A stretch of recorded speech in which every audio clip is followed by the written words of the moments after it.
বন্ধুরা দেখো, আজ আমি রান্না করেছি নতুন আলু দিয়ে ডিমের ঝোল। এখানে আলুটা সেদ্ধ করে ছাড়িয়ে নিয়েছি, ডিমটা সেদ্ধ করে ভেজে নিয়েছি। এখানে মশলা, লঙ্কা বাটা, জিরে বাটা, রসুন বাটা, কড়াইতে তেল দিয়ে দিয়েছি। এবার গোটা গরম মশলা ফোড়ন দেবো, তেজপাতা ফোড়ন দিয়ে দেবো, গোটা জিরে ফোড়ন দেবো।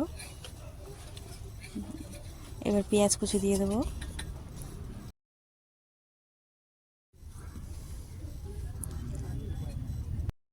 এবার টমেটো কুচি দিয়ে দিয়েছি। এবার স্বাদ মতন লবণ দিয়ে দেবো।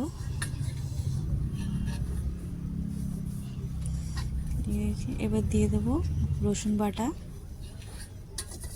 রসুন বাটা দিয়ে দিয়েছি। এবার দিয়ে দেবো আদা বাটা। এই যে আদা বাটা দিয়ে দিয়েছি।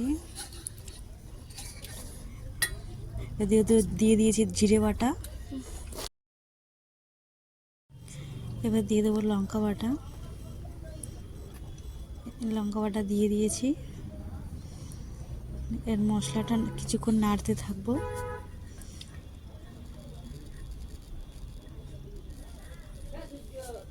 এবার দিয়ে দেবো হলুদ গুঁড়ো।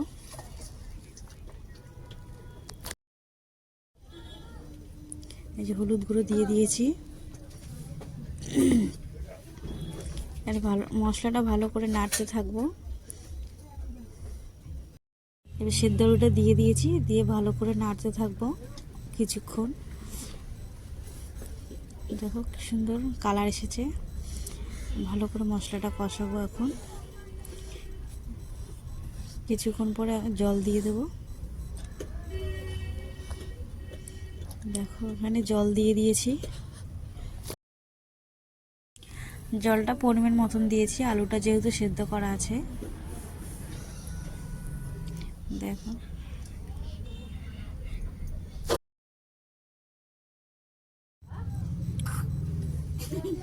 ঝোলটা ফুটছে। দেখো ঝোলটা ফুটছে।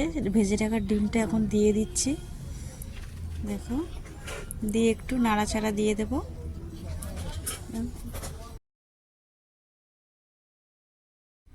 দেখো তরকারিটা হয়ে এসছে। এবার গরম মশলা দিয়ে দিয়েছি। দেখো দেখো ধনেপাতা কুচি দিয়ে দিয়েছি। এর কিছুক্ষণ ফুটলে তরকারিটা রেডি হয়ে যাবে। দেখো আমার তরকারিটা হয়ে গেছে।